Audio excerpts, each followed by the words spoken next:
ઉપલેટાની મોજ નદીના એક ચેકડેમમાં 3 યુવાનો પાણીમાં ડૂબતા હોવાની તાલુકા કંટ્રોલ રૂમને જાણ થઈ હતી। ત્યારે તાત્કાલિક તમામ સરકારી ટીમોએ એનડીઆરએફ રેસ્ક્યુ ટીમ સાથે રહી યુવાનો આ બાદ બચાવી લેવાયા હતા, જો કે અંતે આ મોકડ્રીલ હોવાનું જાહેર થયું હતું।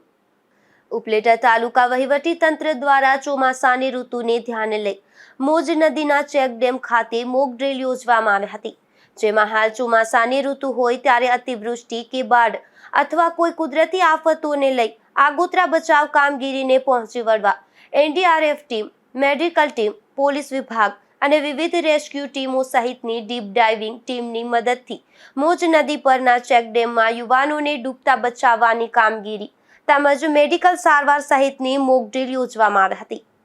સરફરાજ કોડી, ગુજરાત ન્યૂઝ, ઉપલેટા। હાલ ચોમાસાની સિઝન ચાલુ છે ત્યારે ઉપલેટા શહેરમાં સોમનાથ મહાદેવ મંદિર નજીક ચેકડેમમાં 3 વ્યક્તિઓ ડૂબી હોવાની મોકડ્રીલ કરવામાં આવી। આ જાણ તાલુકા કંટ્રોલ રૂમમાં થતાં જિલ્લા વહીવટીતંત્ર દ્વારા તાત્કાલિક ઉપલેટામાં ડિપ્લોય એનડીઆરએફની ટીમના ઇન્સ્પેક્ટર વિપિન કુમારજીને જાણ કરવામાં આવી। સ્થાનિક નગરપાલિકાની ફાયર સર્વિસ, પોલીસ, આરોગ્ય સેવા તમામને જાણ કરી। નિયત સમયમાં તાત્કાલિક તમામ લોકો અહીંયા પહોંચી ગયા અને એનડીઆરએફ દ્વારા પોતાની બોટ અને તરવૈયાઓ સાથે નદીના પટમાં જઈ અને આ લોકોને બચાવવાની મોકડ્રીલ કરવામાં આવી।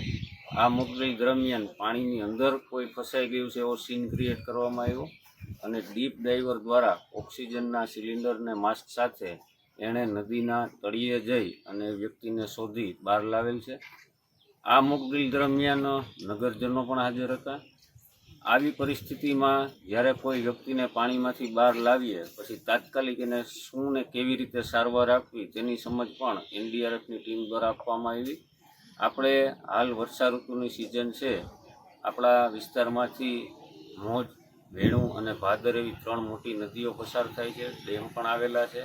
તો વરસાદની સિઝનમાં આપણે સૌ નદી કાંઠાથી દૂર રહીએ અને જરૂરી સાવચેતી રાખીએ એવી આ તકે હું સૌ નાગરિકોને અપીલ કરું છું।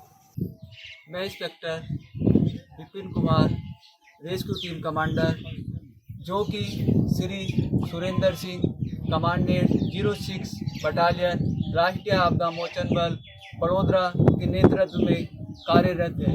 जैसे कि हमारी टीम को यहाँ प्री मानसून डिप्लॉयमेंट के लिए तैनात किया गया है। जैसे कि मानसून की बात करें या आपदाओं के बारे में बात करें तो आपदा 2 प्रकार की होती है, एक प्राकृतिक आपदा, एक मानव निर्मित आपदा।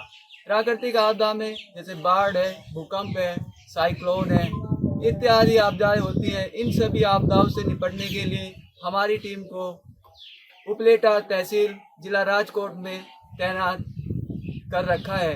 जैसे कि आज हमें उपलेटा मामलादार द्वारा सूचित किया गया कि आपको मॉक एक्सरसाइज बाढ़ के ऊपर करना है।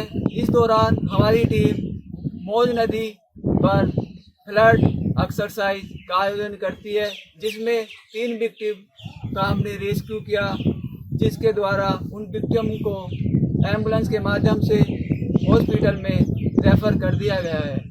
और यदि किसी प्रकार की कोई यदि आपदा आती है तो हमारी टीम उन सभी आपदाओं से निपटने के लिए तैयार है।